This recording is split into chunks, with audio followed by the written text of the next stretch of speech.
there, this is the Natural Healing Reel, and I am your host, Jacquie Capstick. Today, I am so excited to bring you my guest, Dr. Claire Smith, and she is the founder of Blazing Star Network. She is a professional training and spiritual coach and is an author of many bestsellers. I would love to introduce you to Dr. Claire. Hello, Claire. How are you today? I am doing well. Thank you for the introduction and thank you for having me on your show. I'm excited to be here. Thank you. So I was just thinking that maybe we could start off with a little bit of your bio and you could tell us kind of where you're from and a little bit of the start of your journey of being a doctor and how you came about to build your network of your Blazing Star Network. I love the name of that. Okay, so my journey is kind of interesting because I've been several things. Right now, I'm a spiritual mentoring coach, author, speaker. I started with youth ministry and I haven't left it behind. I'm not as actively engaged in it as before, though I'm getting back there. Getting the board sorted out for youth theology. But that be my start. I was called to do that in high school, actually, toward my penultimate year in high school. I was called to youth ministry. So I've done that for a lot of my life. Alongside, I've done things like pastoring. I've taught on a faculty, directed programs, those type of things, done international events, international programs, being on them. So it's been a mix. In terms of, I would say so all of that has been a groundwork for where I am. One of the things with God is that God allows us to go through different phases, different stages, different jobs, as it were, vocation, tweaks, twists, and so on.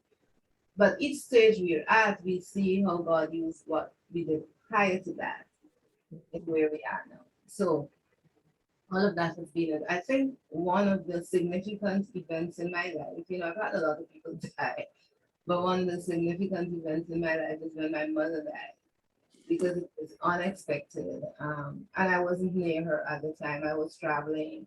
So I got to one country. I was still living in my home country, Guyana. But I got to one country and I heard she had emergency surgery. I spoke with her. So it was a long flight to another country. And she was dying. And she died while I was there at a meeting. So that was kind of a little challenge, to put it mildly. And then the next year, I came up to the States to do postgrad. And in between there, a cousin died, and there were some things going on with that. So I think in some ways, the grief dealing with my mother's death got interrupted. I didn't realize at the time. So then I came to do postgrad. And one of the things with postgrad was for the first time in a very long time, because even in high school, I was reading things and sharing things and running camps and so on. So for the first time in a long time, I did not have a lot of responsibility. My main focus was to study. So first it was my master's, then my PhD. I got an opportunity to do my PhD. So I think for the first time, it was like an oasis. I was able to kind of breathe in a different way. Because when I was home, I was pastoring, I was clearing things. It was just a lot. It was a lot of stuff going on, a lot of travel and so on. And the funny thing is when you're in it, you don't realize what's going on.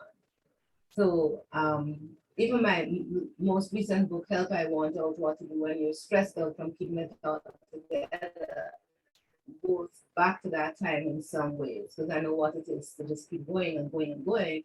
And you feel, well, this is what I have to do. I can do this. I have the gift to do it, so I just keep doing it. And even though I was paying a price in terms of my health, and maybe we can talk about that later, because there were some things going on that weren't only connected with my business, there were some other things. But that I realized years after. But anyway, so, it's like, okay, I pause and I recover. I drop I get back up and I keep going. And it seems like that's what you do, you don't know another way, you don't know a better way. And you just I'm not maybe zealous, but enthusiastic, and you want to see growth. There's so much you want to see, and you know you could do. So you do. So I was tired when I came. I was to the postgrad. I would say I was tired mentally, emotionally, and physically. The emotion had to do with grief, but having some other things alongside that I couldn't fully process that. And so in this time, this oasis time, one of the things I started doing was having a better prayer time. It's something I'd struggled with.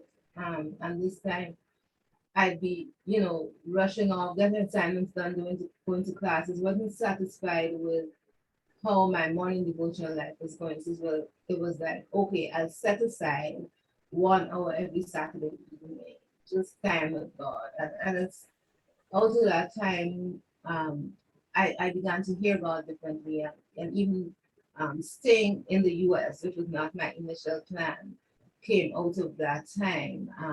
Very clear direction on that. And I also did a lot of writing in that time. I was writing out my emotional journey, as it were. And I eventually put all of that in a prayer book called Heart Cries, not all of it, most of it. Heart Cries, 100 Prayers of Faith, Hope, and Love. So I put that in a book. This is tell you how much writing, and most of the 100 was while I was doing my postgrad study. And I just want to share a couple of things from there now, that would kind of help. What was the name of it again, Claire? Show me the book. Do you have it with you? Yeah, but it's showing back the front. That's the only thing. Prayers. Love it. Beautiful. Is 100 Prayers of Faith, Hope, and Love. So this one is called, and the reason I'm sharing this one is because I think it helps with kind of where I was at the time, what was happening. Yeah, so I bring fragments fused. This is what this one is called. I bring my fragments of dreams and hopes, joy and peace, love and wonder, anger and doubt. Full of you, awed, I lift my love of you. I lift my praise and let them go to you till you send the rain. And there sprouts beauty, splendor, rest from all the fragments in fullness of wholeness fused. One life surrendered to God, filled by God, watered by God, with all it has, an offering to God's glory. And then there is this That's beautiful. That is Yeah. beautiful. there's this one about wings of God, because this is like what I was needing. Shady wings of God, cover me. Let me rest secure in you. Loving wings of God, embrace me. Let me nestle within your warmth. Mighty wings of God, protect me. Let me find my help in you. Hovering wings of God, beat away my fears, my pains. Keep your shadow over me. Though I may stray, bring me back to you, so that I may stay and sing my joy and peace, my love of you. And that one was inspired by Psalm 63, verse 7. But the thing about it is, so all of that was going on at the time, and that's how I was. And I also got some counseling. A faculty member arranged it, and I got some counseling as well. But there were a lot of, and I'll do one more because I think this kind of there was so much going on. There so many things were changing around me during my postgrad in terms of family, country, some friends, so many things. And I have this one called Watershed. God, this is one of those times. What's happening? That's the question. Full of surprises, you've surprised me.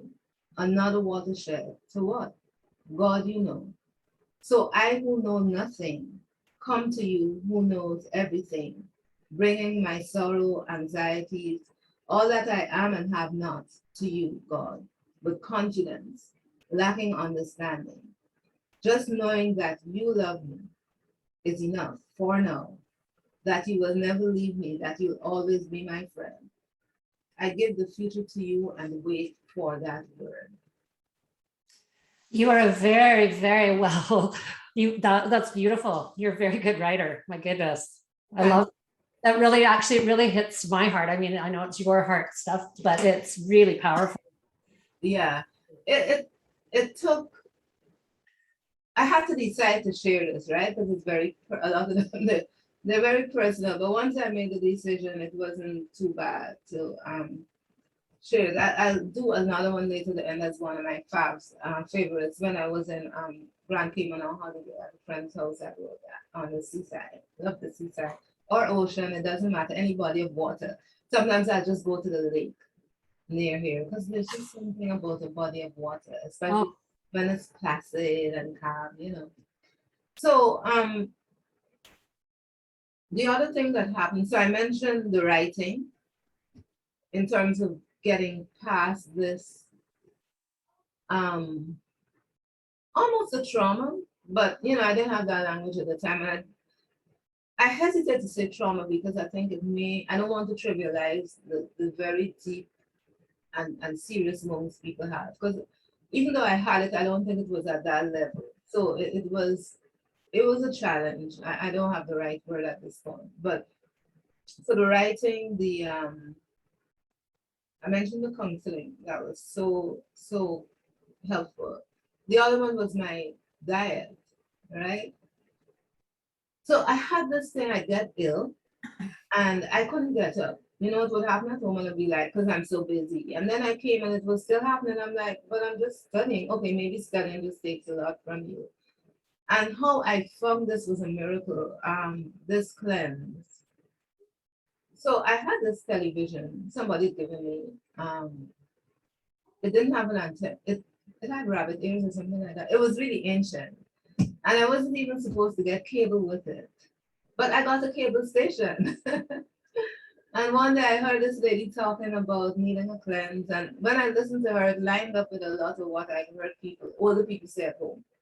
Stuff that you hear and you dismiss. Because it's like, what do they know? Be with the new modern stuff. You tablets, the bush. So anyway, it lined up and she had this product. It was a tablet, yes. But it came with a real rigorous diet. And in 4 days I felt better. What diet? Do you remember? What did you do for the cleanse? And I still keep a lot of it. And I'll tell you. But just to say, I'd once gone to a doctor and she'd done a lot of tests and she said to me, I could see you're ill. I could see you're not well, but there's nothing I could do because all your tests are negative, which is a good thing, but it doesn't help when you're not well. And subsequently, when I came out of it, a friend of mine said, I was worried you won't be able to finish. And I pray God will give you a simple solution. So the simple solution, it was just along with the product, but I really think the diet was a big piece. Come off all sugars. So that'd be your diet right there. I'm back to where I use some sweet, but I monitor it. So then I had to start checking labels because things have maltodextrin and all these extrins and they're sweeteners, even though we don't think of them as sweeteners. So I had to do that. All processed, all trans fat. Those are the main ones. So I up to now I don't use salad dressing, because you just don't know what's in all these different things. Those are the three main things I remember. There may have been some others, but I don't remember them as well. So, and I started having energy again. I was able to wake up early again. And something happened later on health-wise that kind of torpedoed that I don't really go into details of, but some environmental issues.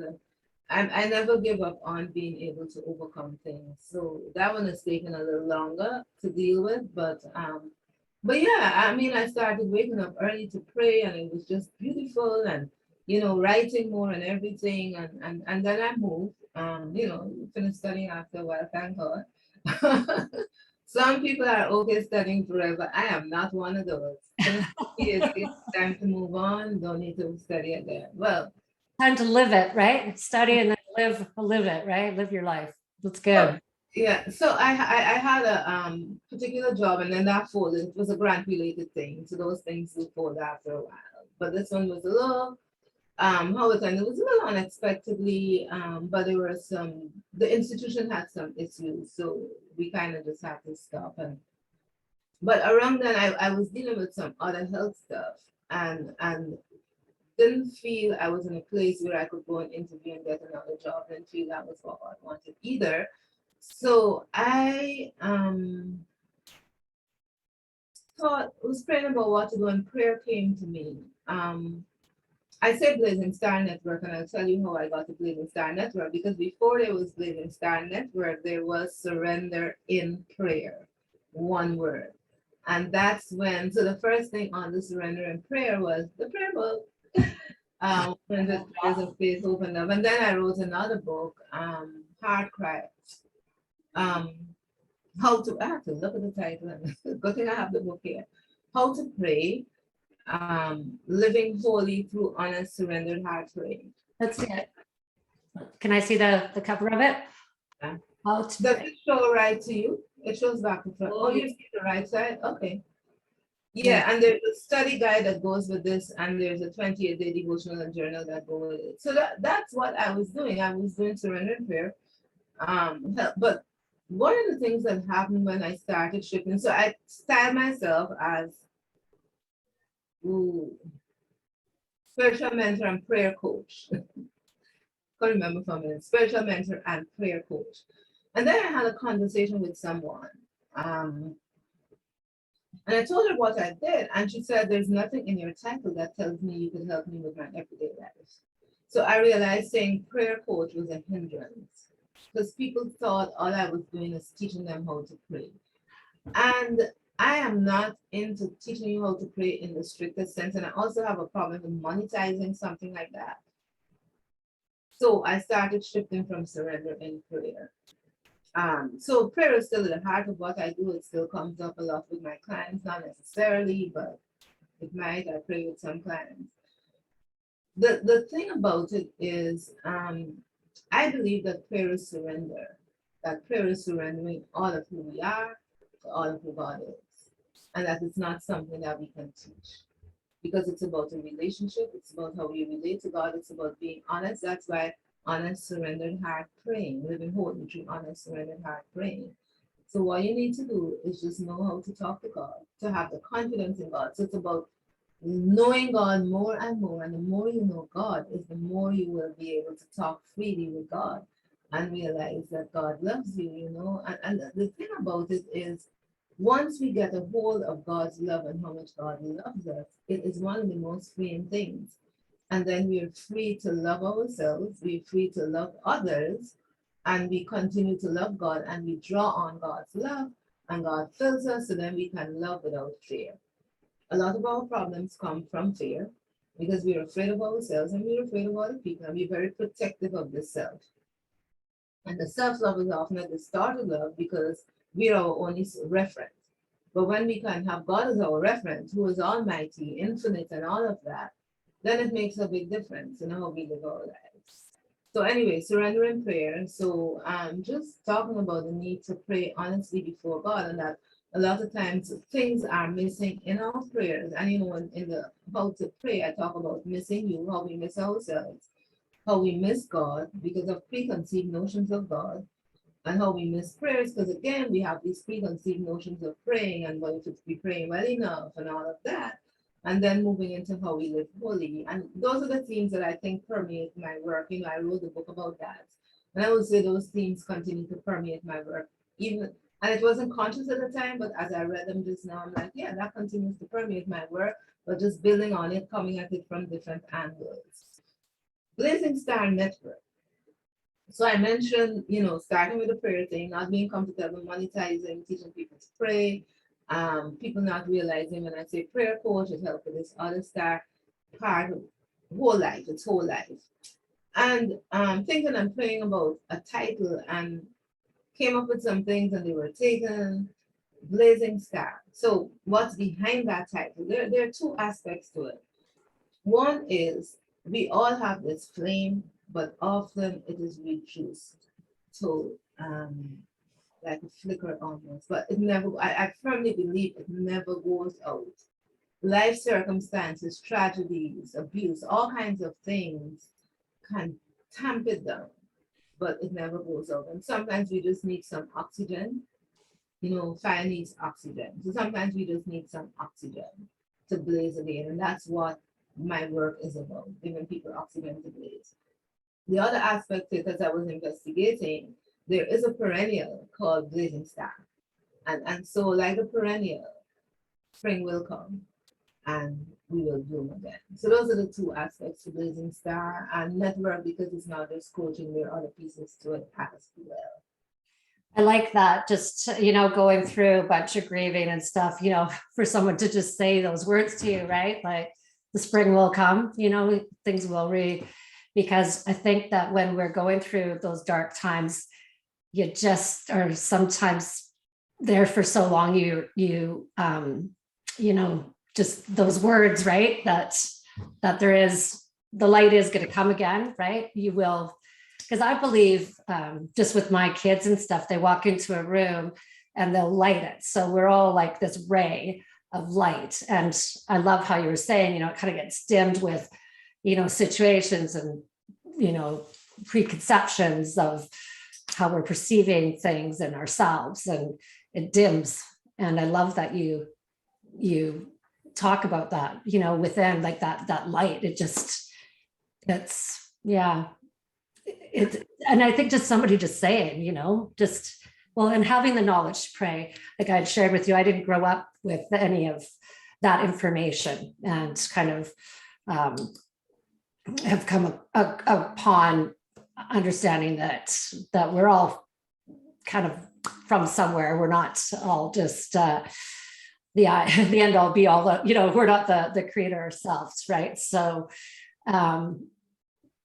yeah, I just think it's important, the spring will come and you will bloom again, like it will.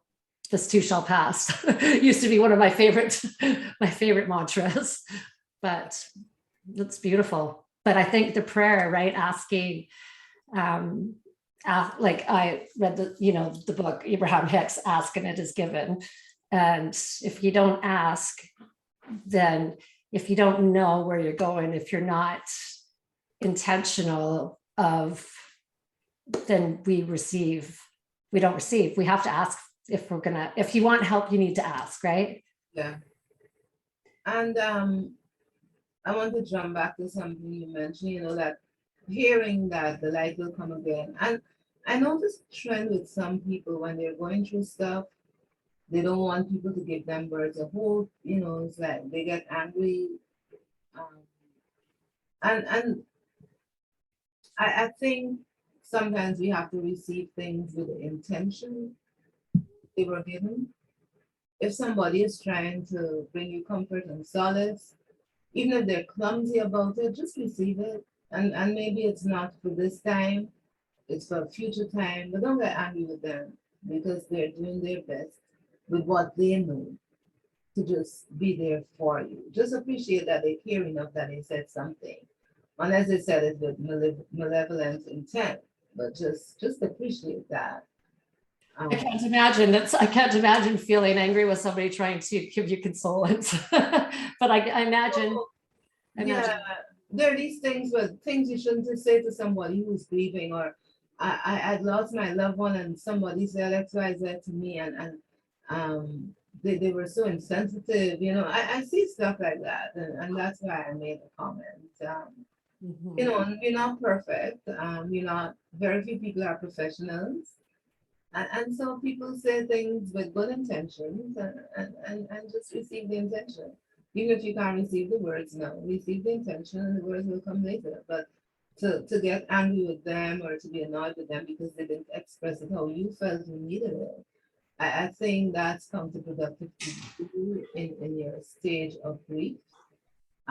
It just intensifies where you could have just said, okay, thank you, and Lord, I thank you, somebody cared, and keep it moving. Receive the intention. That's powerful. Yeah, not really exactly what they're saying, but their intention is that they're there to support and to be compassionate. even if it doesn't come out the way that you thought that it should. Right, right, right. Um, Yeah, and that ties into something that has us all messed up a lot is the lack of gratitude I'm seeing in our society. People are more focused on complaining and being victims than being grateful. And the absence of gratitude leads to stress. Because you're always looking for the next thing to complain about. You're looking for the next thing to be angry about. This group is wrong. This group doesn't respect me, and maybe so, but be thankful for what you have. Then maybe you can talk about the lack of respect, and you do it from a better place. So we're no longer celebrating victories, as it were. We are more looking for excuses to whine and complain, and to say how wrong other people are. And I think for some reason we've seemed to have entered a collective insecurity about who we are. And so, because I think it's only insecure people need to point the finger all the time. If you're secure in who you are. I think this is, I know even for my own self, like, because you're going through, right, you're in this grieving, you become this victim mentality, and you don't know, right? I think it's very hard to see ourselves. And I think you're correct in the fact that as a society, we are all complaining about something, and we're forgetting to be how grateful we are, like grateful for the warm bed, grateful for those, warm water showers, like just the hot coffee, right. And so I made it a daily practice, because it's so important. I think as soon as you become grateful, then all of a sudden abundance comes in, right? Because you're in a state of gratitude instead of a state of not enough, without even really knowing, right? I'm being How grateful. do we get the world to be more grateful?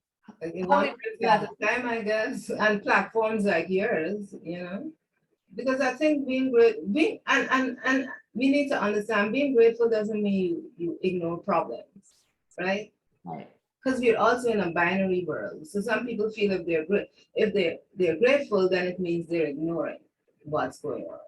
You can be grateful and accept that there's injustice and feel called to do something about the injustice. But if all you see is the injustice and you never have a moment of gratitude, you're going to be a very angry and bitter person who's dealing with that injustice. And that's going to eat away at you, and your help will be limited because you're not coming from a good place. Yeah, 100%, 100%. And I've experienced that personally. So and I'm sure most of us have, but didn't really know what the remedy is. But it is a very simple remedy. It's gratitude. It's just being grateful for those little things that we do have, but daily, right? So this is not going well, but you know what? Right now, this is, right? Like right now, even if you can find, I mean, some days, even if it's just that you brushed your teeth or, that's, whatever you can find, I believe, right, is what can turn. Right. It's an attitude thing. And I'm remembering a story I heard my mother tell. And it's not so much gratitude, but more attitude, that this woman said to the man, "Good morning." And he was grumpy about it, like, "Don't tell me good morning," or something like that. And she's like, "Well, it's God's morning and it's a good morning, so good morning." Right? What if my dad told me that old people that are grumpy were grumpy when they were young? But we can change it. We can change, even if we're inclined to be grumpy, we can shift that, by starting to recognize, God, look at your blue sky, look at the trees out there. And if it's fall and the leaves are drying, we can talk about that. Like I did this thing about dried leaves. If I said that, I remember those dried leaves. Does it get a little crunchy? In here. I don't even know if I put it in here. I didn't put everything in here. Maybe I didn't put it in here. But it's that whole thing about, spring will come. That's, after a while, the leaves will be dry, and we'll be able to we'll experience spring. But I don't know where I have it. Maybe I didn't put it in there. I don't see the title, or maybe I don't remember the title because I don't remember everything. But it was that whole thing, you know, recognizing that the seasons change, you know, and some of us are not, we didn't grow in a country with winter and all of that. I certainly didn't grow with winter, but I certainly did. Too much winter, mostly winter. but trees have their season, whichever country we're in, you know. There's mango season, you know. The very few mango trees would be an anomaly for a mango tree to bear the whole year around. Even if we don't have winter, we know what it is to have things. Where did you grow up, Claire? Guyana, which is on the northeast coast of South America, and it's part of the English-speaking Caribbean. Oh, nice. Yeah. Nice. Lucky girl. I say mango tree because mango trees are pretty prominent, and two of our neighbors on two different sides had mango trees. So I grew up with a lot of mango trees around me. Nice. Yeah. Yeah, see, that's something that I would dream of. Yeah. It was what we don't have, right? Grass is greener somewhere else. Yeah, you have your own trees, so that's okay. Yes, we have lilac trees. It's my favorite. Apple trees, and I really don't know trees very well, even in where I'm from, but where I was at one time, a neighbor said to me, "You have an apple tree in your yard." I'm like, "Oh, I wish I had known that." You didn't know that it was an apple tree because you wouldn't, because, oh, I love it. How cute is that? Yeah. Yeah, I love that. So,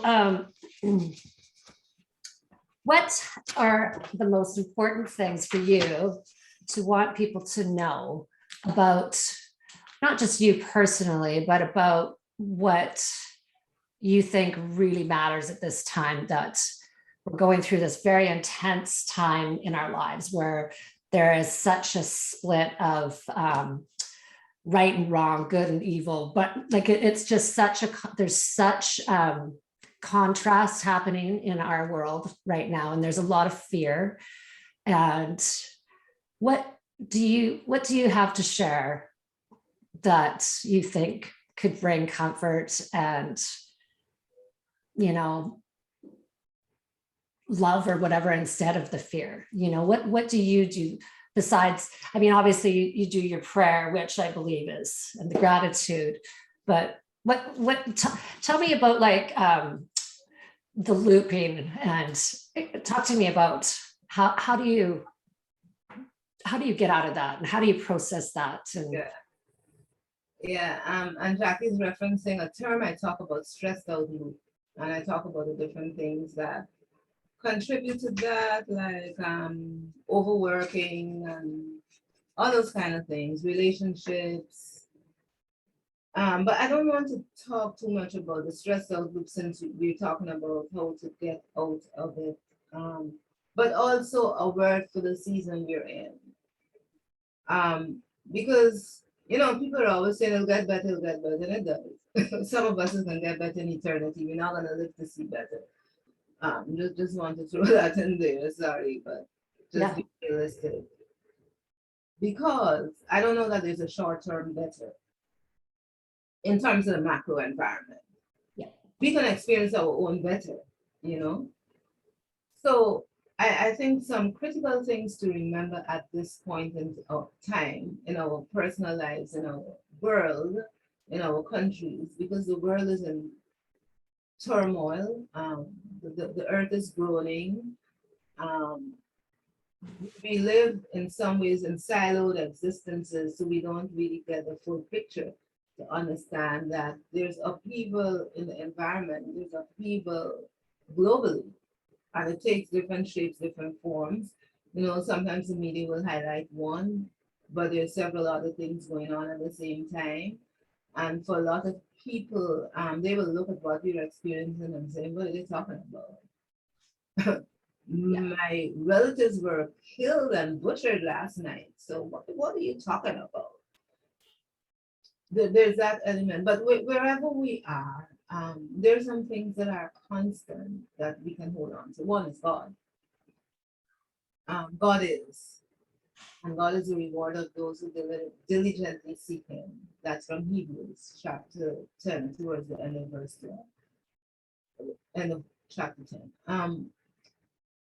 And so because God is, we can look to God with full assurance, and God loves us.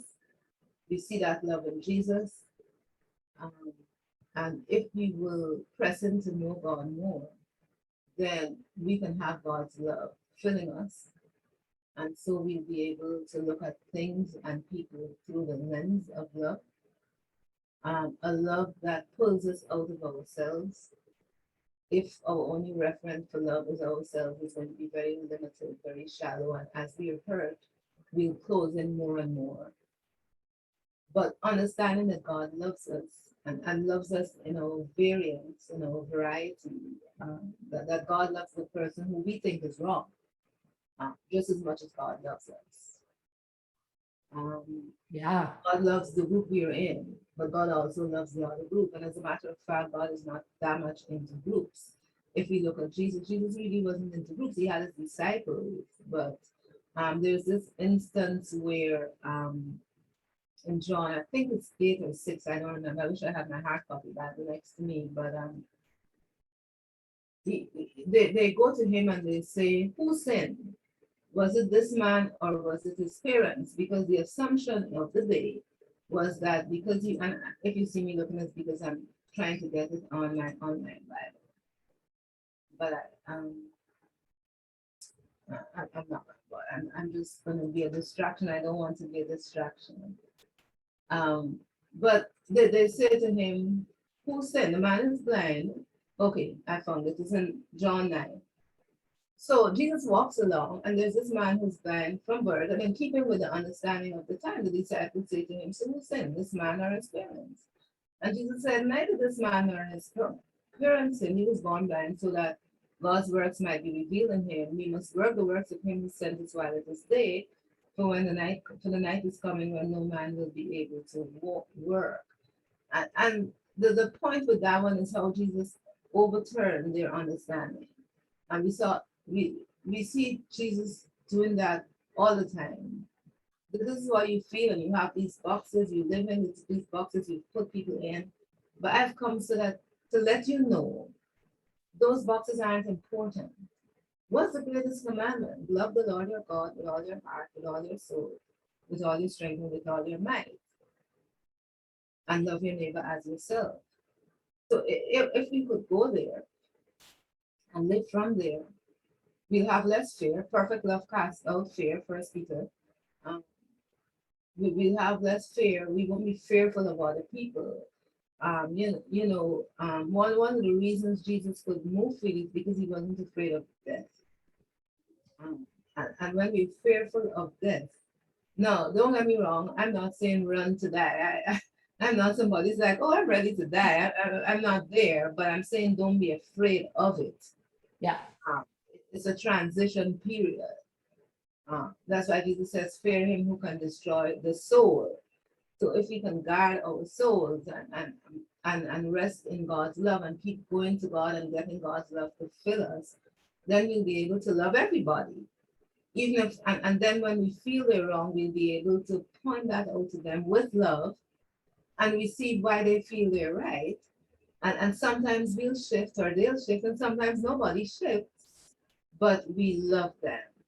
Yeah. And we seek to be in a place where we can be kind to them. I think fear is one of the things that's destroying us right now. And because we're fearful, we're turning against each other.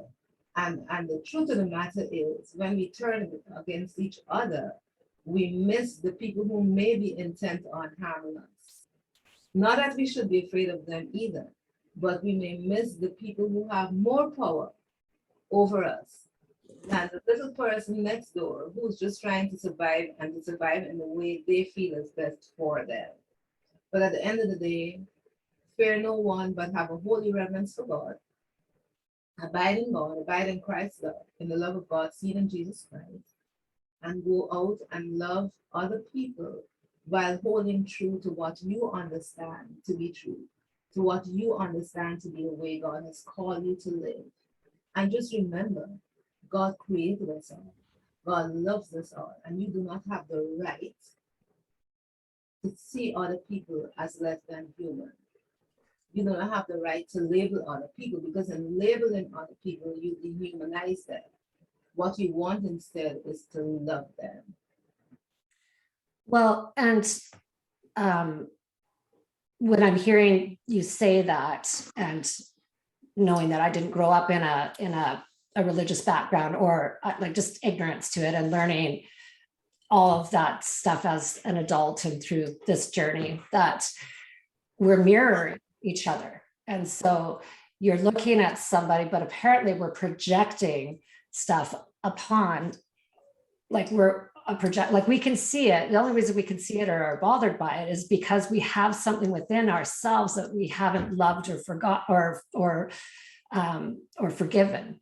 And that took a long time for me to understand and to swallow, because it was a big pill, because I am not anything like that. But there's an energy, obviously, that there is something in there, otherwise it wouldn't be tweaking you to come up for light and for forgiving, right? And so I guess that's where, love the others as you would yourself, right? Or all of those sayings, because we are seeing ourselves through people. What do you think about that? Yeah. I don't know if that says in the Bible, or if that's. Yeah, I think to an extent it's true, that we project onto others stuff that we're dealing with. I think there is some truth in that. And sometimes it's not even there in them. We're just projecting it onto them. Yeah. The fear we have of that's who we are. So there is that element. Yeah. Yeah. The love our neighbors, we love ourselves. I think there's several ways of interpreting that. And one aspect is sometimes we have a self-preservation, and if we would seek to preserve others as well. So, that's another aspect. Yeah. But I know, just for myself, just kind of trying to work through and have an understanding of that, we can only shift ourselves, right? And what we're perceiving, and because we're perceiving such a very small amount of what's actually really happening around us, even though we think we know it all, we don't. And just having that awareness too, that, they look bad to me, they look like they're acting bad to me, but, and it's upsetting me, but there's more there than what I'm able to see.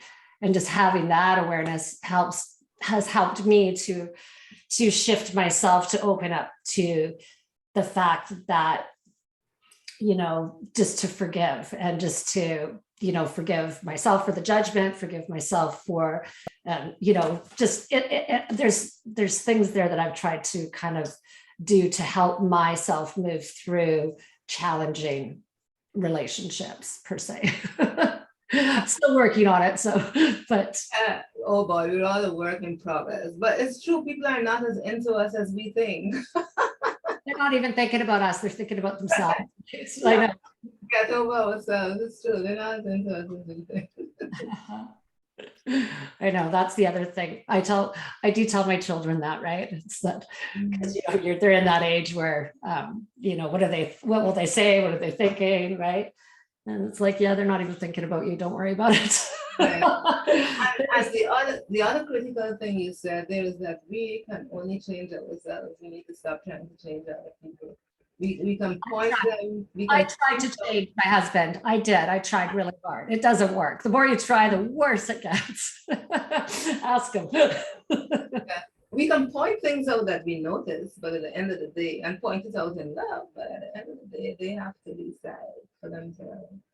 Yeah, it all comes back to us, right? It's our own healing, that, and our own perception, and all of that has been my education and learning to date. But and I think we should point things out, because it's a community and we don't see things about ourselves that other people might see. So I think we have a responsibility to point things out to other people about themselves, but we don't have a responsibility to change them. Right.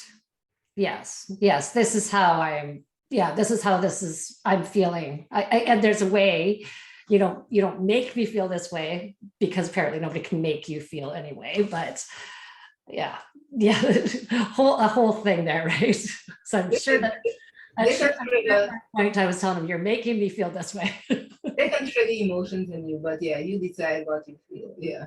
Yeah. But that's something I think most people don't realize, and I forget that too. But yeah.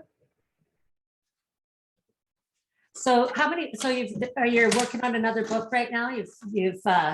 No, I don't think so. Okay, so the reason I say I don't think so. So when I did How to Pray and that whole speech for the prayer book and all of that, did the prayer How to Pray, and I didn't really think of writing another book for a few years, and then I started writing one. Life is what to do, something with stress. And then I couldn't finish. And in the meanwhile, I ended up writing one, That's Love Lasts, which, might seem like it came out of left field. To me, it seemed like it came out of left field. That one's about dads and their relationship with their children. So I didn't really anticipate writing that one. I wrote that one last year. I started the end of 19. Last year was 20. Then I end of 99 and I finished it around the middle of 2020. And then toward the end of last year, God said, finish up the book that I'd started before. But I ended up writing it from scratch. I think I knew some of what I did, and I ended up writing it from scratch, and I finished that one in February. So I need a break from writing. I think, don't know, God might still write another one. Who knows? So in the foreseeable future, since I finished one in February, I don't have another one in the foreseeable future that I know about. That you know about. I like that.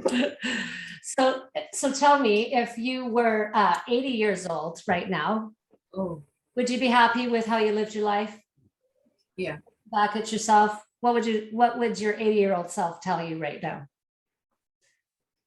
This is gonna sound strange because people always, they look back, they have all these words of advice, and so just keep doing what you're doing, seeking to do God's will. And what would you tell your 18-year-old self? My 18-year-old self,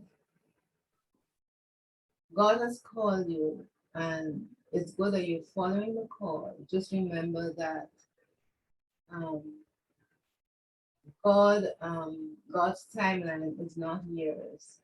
So even though you're walking in it, it's okay if the fullness of it takes a little longer than you anticipated. Nice, beautiful.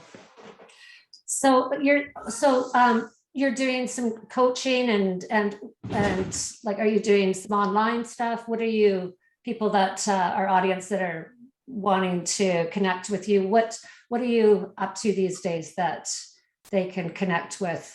Okay, so I do one-on-one coaching, and I've always coached by phone, occasionally Zoom, before Zoom was a thing. But most of my coaching is done by phone. I've never really done in-person coaching. I feel very awkward right now because it's just something I've never done. So my clients are all over the place. The big thing I have right now, thank you for asking that I'm excited about, is my 30-day program. So it recognizes that sometimes people are stuck in a particular place. Sometimes they want to move on, they don't know how. Sometimes they just want to go to a new level, or there's a new thing they want to work on and they need that extra accountability and stuff like that. So the Rise Up 30-Day Blueprint is a program I have whereby I design a 30-day program for people. So we meet and we kind of, I take like an hour just talking through where they are, where they want to go, exactly what it is, because sometimes people know exactly what they want to work on. But as we talk, it's a little different from what they thought. And sometimes they just know they want movement, but they're not sure on exactly what that movement is. Yeah. So the conversation helps with that. So we have that conversation, then I come up with a plan. I write out the plan based on that. Before we end the call, we agree on what the focus is going to be. And then I do like a 10-minute check-in after 10 days, a 10-minute check-in after 20 days, and then we do a debrief for the end of the 30 days. I do the check-ins to make sure people are on track, that if they have any questions. And sometimes people just need reassurance because they think they'll do all of this and it may be a health issue came up and they fell behind everything. So it's just to encourage them and reassure them. And so I think the benefits people are getting from it is like confidence. You know, they had all these things they wanted to do, or this key thing. I prefer to focus on one or two related, and they had these things and they weren't getting traction, and they began to feel like they couldn't do it. But then after they do this program, it's like, yeah, I can do this. It's within my capacity. The other is just movement in an area where they weren't getting any movement. And for some people, they got a serious breakthrough. One person got a serious breakthrough with an emotional issue they were. Because like I say, it's tailored. I do it. It's tailored to each person, each one.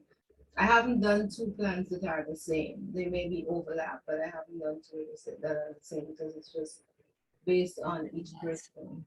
Yeah. Very cool. Well, and I know for myself, like counseling, having a coach is, boy, oh boy, it just keeps you moving and growing because we can't see ourselves very well.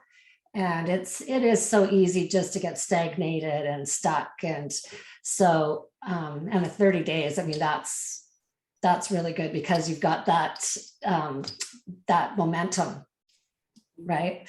You know, sometimes a week isn't quite long enough. You're really just getting into it, right? But I think follow through is really valuable.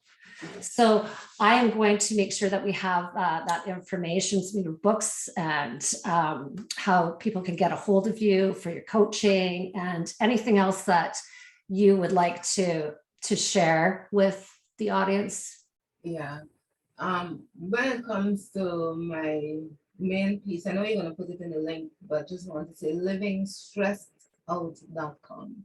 livingstressedout.com and we'll get different pieces there. But the last thing, you know, the final word is just pressing to know God more through prayer, through, if you are into the Bible, through Bible reading. I know some people are a little hesitant for that, so I leave you with, you know, but the key thing, pressing to God through prayer, and just remember to live from a place of love and the security you have from God's love, so that you can just go out and be a light to everyone in a world that badly needs to see light. And if you want to talk with me, of course, I would welcome that. More than happy to chat with you. So my contact information is at livingstressedout.com, and Jackie's going to kindly put it in the notes. So thank you, Jacquie, for having me. I enjoyed our conversation. Thank you. It was very lovely to meet you. And I love the information that you shared today. It was very heart lifting, and I love your writing. It's beautiful. So maybe we'll meet again, come down the future when that next book comes in and you want to share it. Okay. Let me know. Okay. Thank you so much. And have a wonderful rest of your day.